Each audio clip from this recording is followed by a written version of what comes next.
निर्वाचन आयोग ने शुक्रवार को उपराष्ट्रपति चुनाव के लिए अधिसूचना जारी कर दी है। उपराष्ट्रपति चुनाव के लिए 21 अगस्त तक नामांकन दाखिल किए जा सकेंगे। 9 सितंबर को मतदान होगा। चुनाव परिणाम मतदान के दिन ही घोषित कर दिया जाएगा। यह चुनाव जगदीप धनखड़ के पद से इस्तीफा देने के कारण हो रहा है।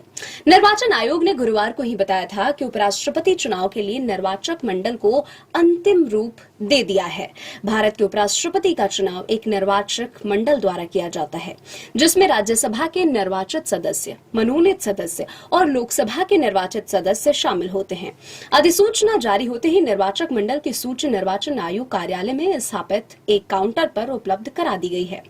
धनखड़ ने अपने कार्यकाल की समाप्ति के लगभग 2 साल पहले 21 जुलाई को उपराष्ट्रपति पद से इस्तीफा दे दिया था। उनका कार्यकाल 10 अगस्त 2027 तक के लिए था। संविधान के अनुच्छेद 68 के खंड 2 के अनुसार उपराष्ट्रपति के निधन, त्याग पत्र या पद से हटाए जाने या अन्य किसी कारण से होने वाली रिक्त को भरने के लिए चुनाव यथाशीघ्र कराया जाएगा।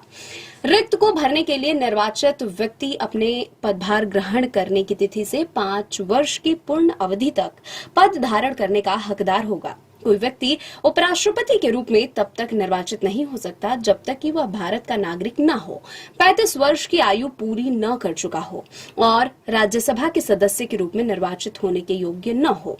आगामी चुनाव में सत्तारूढ़ राष्ट्रीय जनतांत्रिक गठबंधन को स्पष्ट बढ़त हासिल है। 543 सदस्य लोकसभा में पश्चिम बंगाल के बशीरहाट की एक सीट रिक्त है, जबकि 245 सदस्य राज्यसभा में 5 रिक्तियां हैं। लोकसभा में भाजपा के नेतृत्व वाले राजग को 542 सदस्यों में से 293 का समर्थन प्राप्त है। सत्तारूढ़ गठबंधन को राज्यसभा में 129 सदस्यों का समर्थन प्राप्त है। संविधान के अनुच्छेद 66(1) में प्रावधान है कि उपराष्ट्रपति का चुनाव आनुपातिक प्रतिनिधित्व प्रणाली के अनुसार एकल संक्रमणीय मत के माध्यम से होगा तथा ऐसे चुनाव में मतदान गुप्त मतदान द्वारा होगा। इस प्रणाली में मतदाता को उम्मीदवारों के नाम के सामने अपनी प्राथमिकताएं अंकित करनी होती है।